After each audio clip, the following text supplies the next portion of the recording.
네, 오늘 하나님께서 저에게 주신 말씀은 디모데전서 6장 11절에서 16절 말씀입니다. 11절부터 16절 말씀인데요. 우리 한번 같이 읽어보려고 하는데 제가 먼저 읽고 교독하면서 읽다가 마지막 16절은 같이 읽도록 하겠습니다. 그럼 제가 먼저 11절 읽겠습니다. 오직 너 하나님의 사람아, 이것들을 피하고 의와 경건과 믿음과 사랑과 인내와 온유를 따르며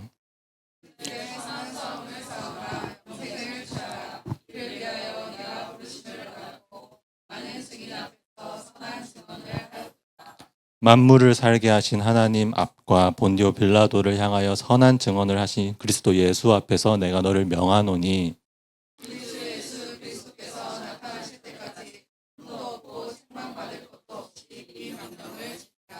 기약이 이르면 하나님이 그의 나타나심을 보이시리니 하나님은 복되시고 유일하신 주권자이시며 만왕의 왕이시며 만주의 주시요 오직 그에게만 죽지 아니함이 있고 가까이 가지 못할 빛에 거하시고 어떤 사람도 보지 못하였고 또 볼 수 없는 이시니 그에게 존귀와 영원한 권능을 돌릴지어다. 아멘. 네, 오늘 본문 말씀 11절을 보시면 사도 바울은 디모데를 향해서 너 하나님의 사람아 라고 부르고 있습니다. 구약 성경에는 하나님의 사람이라는 호칭이 자주 나오는 것을 확인할 수 있는데요. 하나님의 사람은 대표적으로 모세, 사무엘, 다윗, 엘리야, 엘리사 등과 같이 이스라엘의 지도자들에게 붙여줬던 영광스러운 호칭입니다. 이 영광스러운 호칭은 저와 여러분이 또 들어야 할 호칭이기도 합니다. 우리 옆 사람을 축복하시면서 인사하겠습니다. 당신은 하나님의 사람입니다. 네, 한 번 더 하겠습니다. 당신은 하나님의 사람입니다. 네, 사도 바울은 디모데에게 너 하나님의 사람아 라고 부르면서 앞으로 그가 하나님의 사람으로서 어떻게 살아가야 하는지를 알려주고 있습니다. 저희는 오늘 본문을 통해 바울이 디모데에게 권면하고 있는 하나님의 사람으로서 해야 하는 일 3가지를 볼 수 있습니다. 우리 다 같이 따라하겠습니다. 싸우라, 취하라, 지키라. 네, 싸우라, 취하라, 지키라.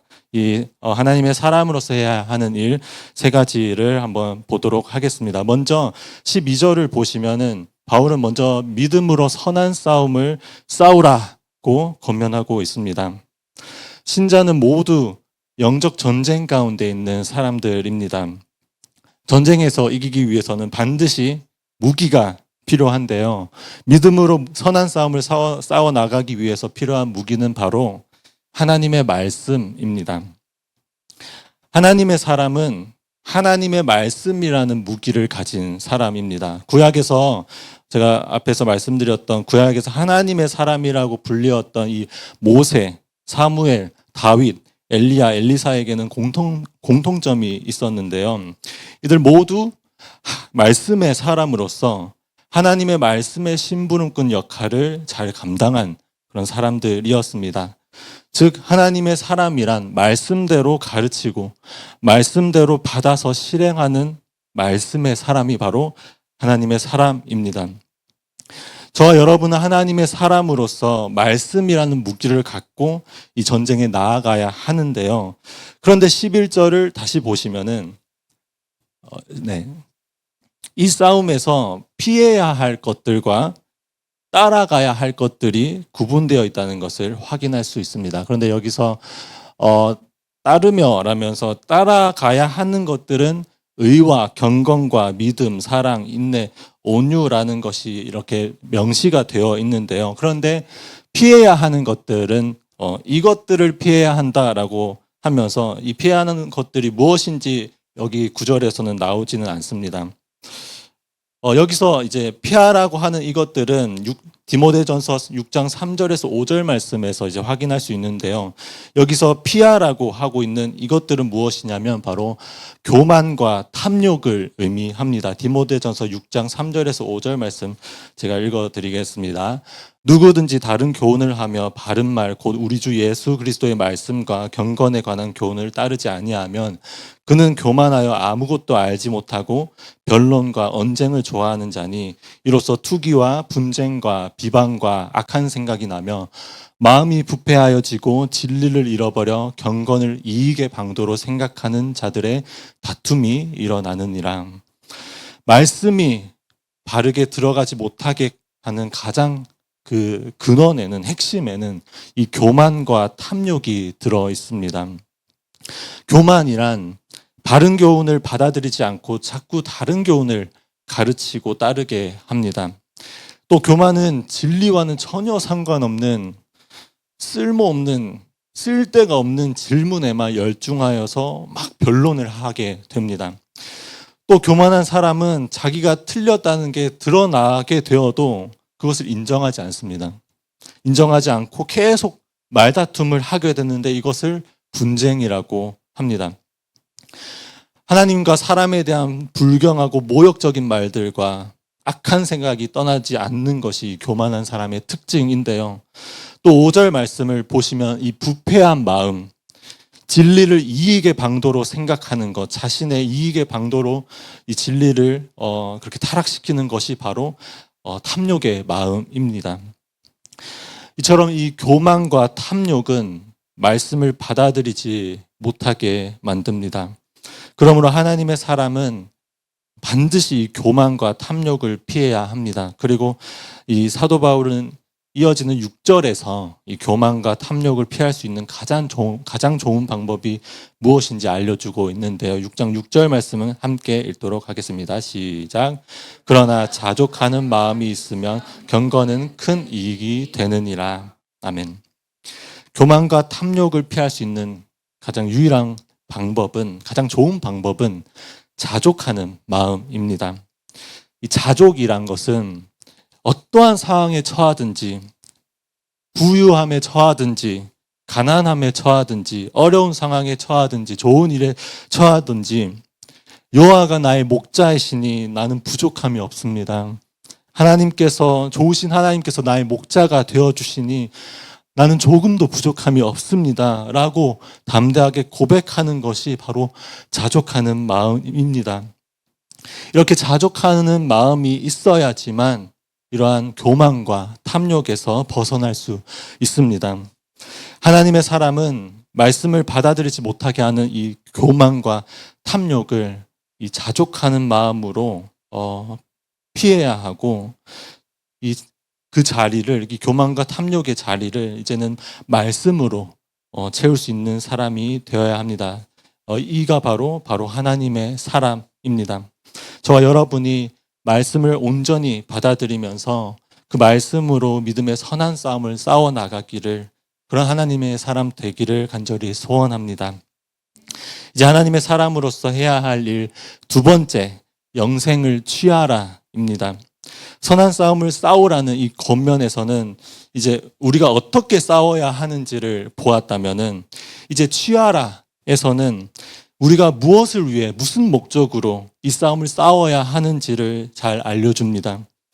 우리가 이 영적 전쟁 가운데 선한 싸움을 싸우는 목적은 바로 영생을 취하기 위함입니다. 13절 말씀입니다.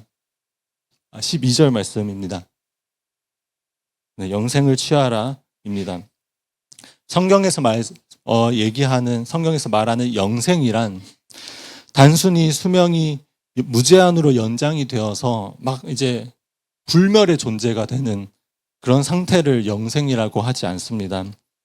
예수 그리스도를 통해서 다시 찾게 된 그 하나님의 영원한 사랑을 영원히 누리면서 그 사랑에 푹 잠겨서 살아가는 것이 바로 성경이 이야기하고 있는 영생입니다.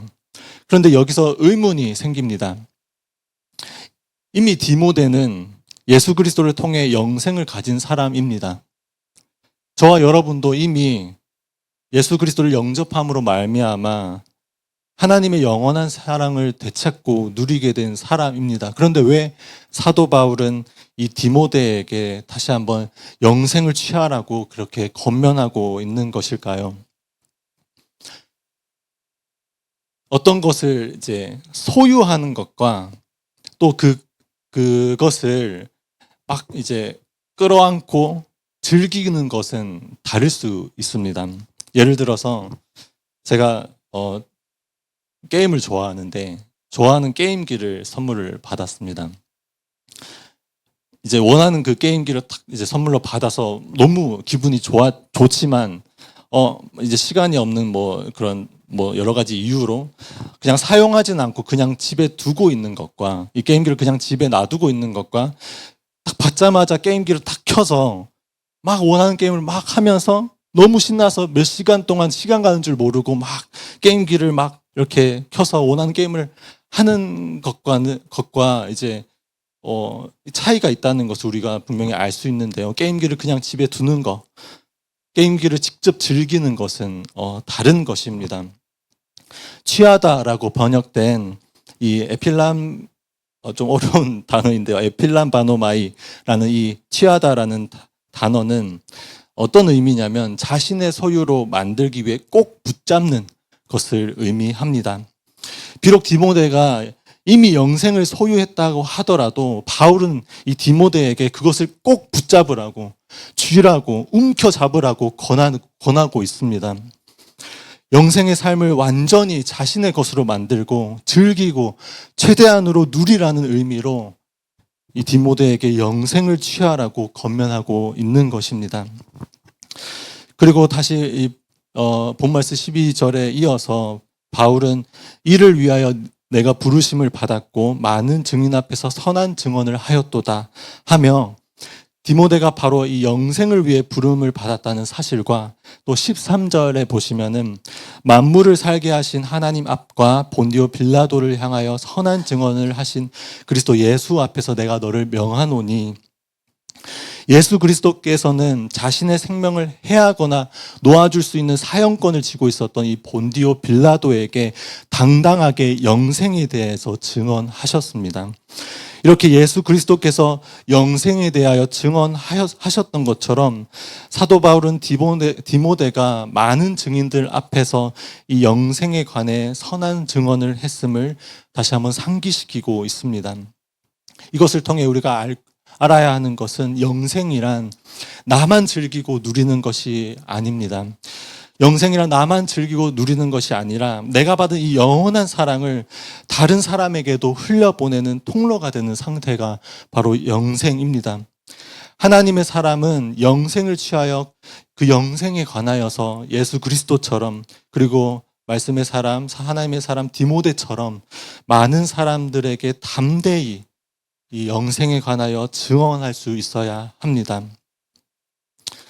이제 하나님의 사람으로서 해야 할 마지막 세 번째 명령을 지키라입니다. 디모데전서 6장 14절 말씀 우리 함께 읽도록 하겠습니다. 함께 읽겠습니다. 시작. 우리 주 예수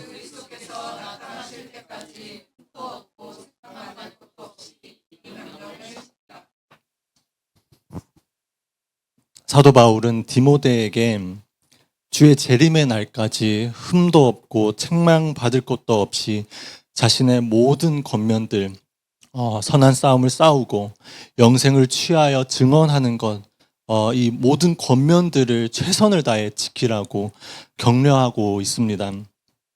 하나님의 사람은 명령을 지키며 나아갑니다. 그런데 이 명령을 도대체 언제까지 지켜나가야 하냐면 우리 주 예수 그리스도께서 나타나실 때까지 이 명령을 지키며 기다려야 합니다. 여기서 이제 기다림의 문제가 나오는데요. 기다린다는 것, 인내심이 부족한 우리에게는 너무나 어려운 일입니다. 예수님께서 재림하신다고는 하는데 그렇게 분명히 말씀하고 계시는데 다시 오신다고 그렇게 약속하셨는데 그게 도대체 언제인지 모르는 상황 가운데 계속 기다리면서 명령을 지켜나간다는 것은 우리에게 결코 쉬운 일은 아닙니다. 여러분, 그러나 때가 있다는 것은 분명히 끝이 있다는 말입니다. 우리의 기다림과 선한 싸움을 싸우고 이 영생을 취하며 증언하는 이 명령을 지키는 일에는 분명히 결실할 때가 있고 끝이 있습니다.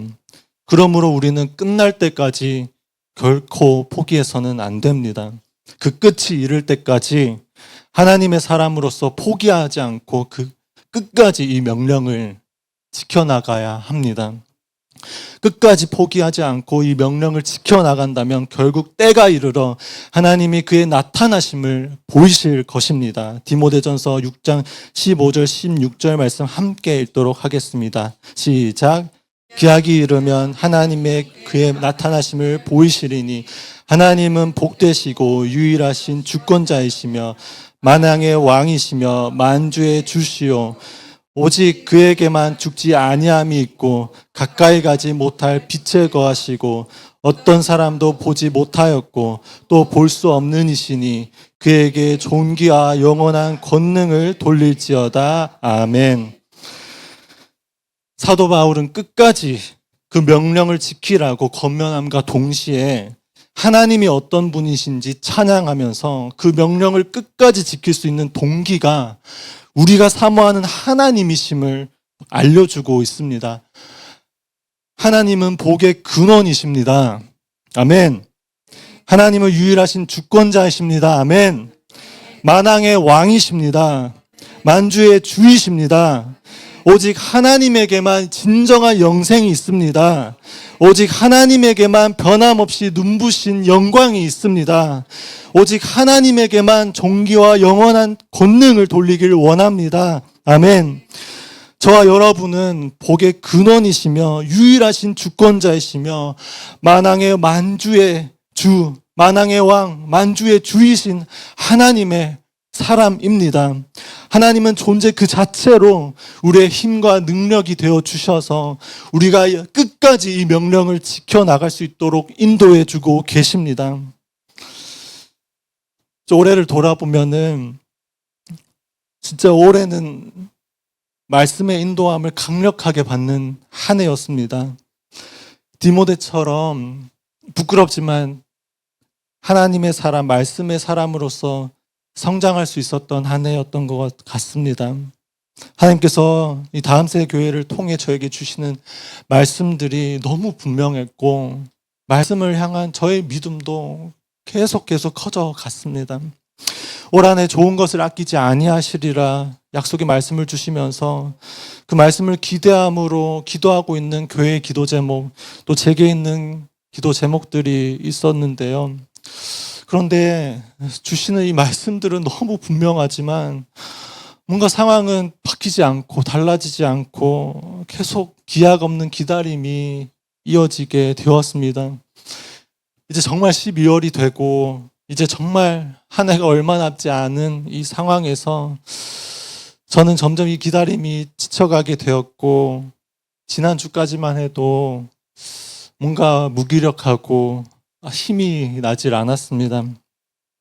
그러나 하나님께서는 또 에스라 말씀과 이 여러 가지 상황을 보여주시면서 이 무기력하고 힘이 나질 않은 저에게 예배 회복이라는 마음을 주셨습니다.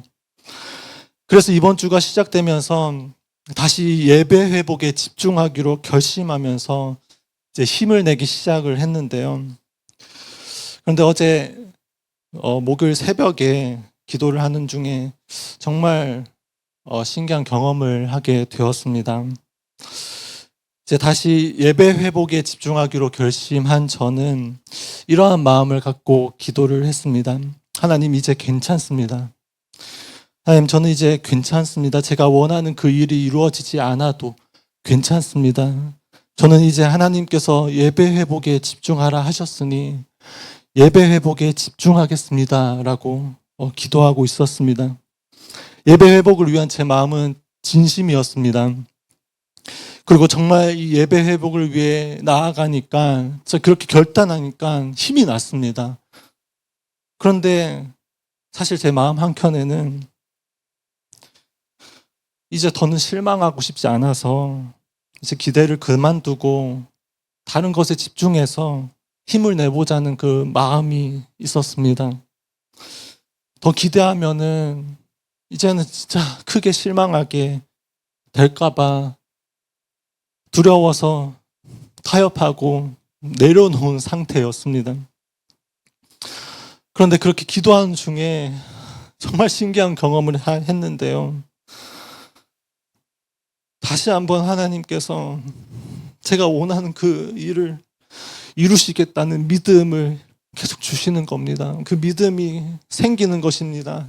이게 어떤 느낌이냐면, 저는 이제 괜찮다고 하는데 하나님께서 계속 이제 괜찮다고 손을 젓는 저에게 막 안주머니에 팔을 막 집어넣으면서 막 믿음을 막 쑤셔 넣는 듯한 그 느낌을 제가 받았는데, 저는 이제 더 이상 실망하기 싫어서 방어적인 태도를 취하고 있는데도 불구하고 계속 믿음을 막 넣어주시면서 믿음을 심어주시고, 마음속에 진짜 그 믿음이란 것이 또 올라오니까, 또 생기니까 사실 정말 마음이 복잡했습니다. 이게 뭔가, 그러니까 저는 그냥 이제 바라는 거 없습니다라고 고백했는데 하나님 또 믿음을 주면서 그 일을 이루시겠다고 이렇게 믿음을 주시는데, 너무 혼란스럽고 너무 복잡한 마음에 그냥 눈물만 쏟는 그런 시간이었습니다.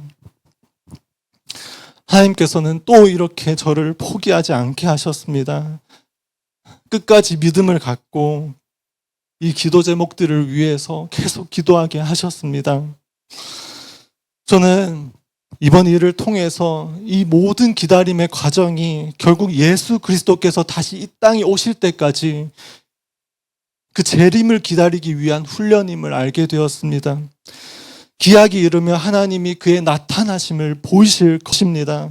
우리는 그때가 이를 때까지 하나님의 사람으로서 명령을 지키며 나아가야 하는 줄로 믿습니다. 하나님께서는 지금 우리에게 이렇게 명령하고 계십니다. 함께 따라하겠습니다. 너 하나님의 사람아, 믿음의 선한 싸움을 싸우라. 너 하나님의 사람아, 영생을 취하라. 너 하나님의 사람아, 끝까지 명령을 지키라.